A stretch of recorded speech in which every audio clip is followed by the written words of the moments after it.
Paul contacted me about a month and a half prior to hanging the show and asked me if I would like to show the work I had. And of course I panicked immediately because I didn't feel ready. I felt like I was working on multiple bodies of work at once. It felt a little fractured, but after I thought about it for a little bit, I realized it was a perfect representation of the time. And during all this pandemic and catastrophe, I'm in the studio a lot as a coping mechanism. And I'm finding solace in creating this work as a response to what is going around. This piece here, Said and Unsaid, is about the things we've said and we haven't said to ourselves and to others, and the things we've heard and haven't heard that can affect us so much in what we do, and we might not even know it. This piece is Wishes and Regrets. It started off as a diptych of two smaller sculptural pieces. I realized that wishes and regrets are really one thing, that they're intertwined. And so I ended up taking them apart and recreating them. And this one piece now is made out of one line. This cardinal points. Here I have essentially a compass, and yet one point is off to the side, and it's that idea of being lost and ungrounded. I think of this piece as perhaps it's a promise that you made to yourself or to someone a long time ago. And it might be a little bit broken, but it's still there. And having promise is having hope. So this piece might look a little bit fragmented, but to me it feels hopeful. This is one of the 4 reflective pieces in my show. When I initially made these and I have them hung in my house, I have a series of windows. And so as I'm walking by, it's just lighting up. Each time there's a window behind me. And it's such a beautiful effect. This is another reflective piece in my show. It's called Sunburn Brighter. It's the idea that things that are personal to you burn brighter for you. Some ideas burn brighter in your mind. Some memories burn brighter. And I wanted to acknowledge that. This is my piece, Within Touching Distance, Flutter by. The form was made prior to the stay-at-home order. I realized, I'd like to cover it in little dots. And so a few hundred dots covers up a piece about this big. So this is actually thousands of dots laid down. When I was making it, I was thinking that each dot I was putting down was a touch during a time when we weren't able to touch each other.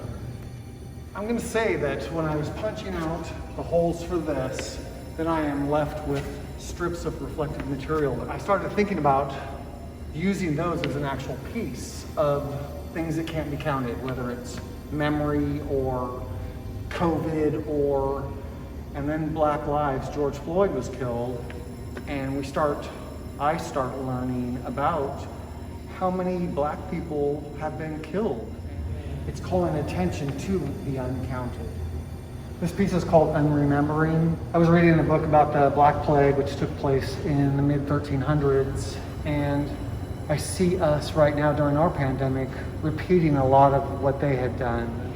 These are made out of adhesive film. I have a big roll of it, about 6 inches wide. I laid down layers on a panel, this way. I would heat gun them.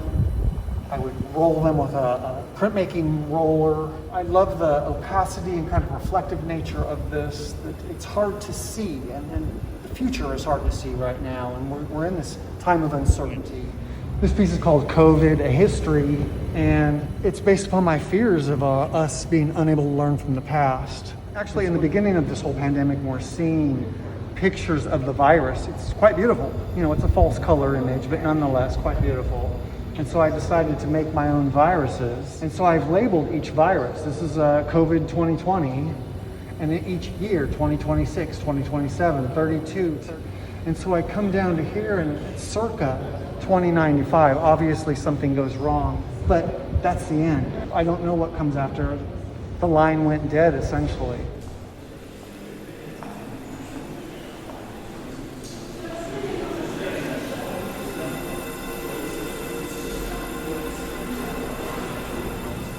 So I find Chris's work, there is such personal narrative behind everything he has made, and that's, I think, what really drives the form and the process more than anything.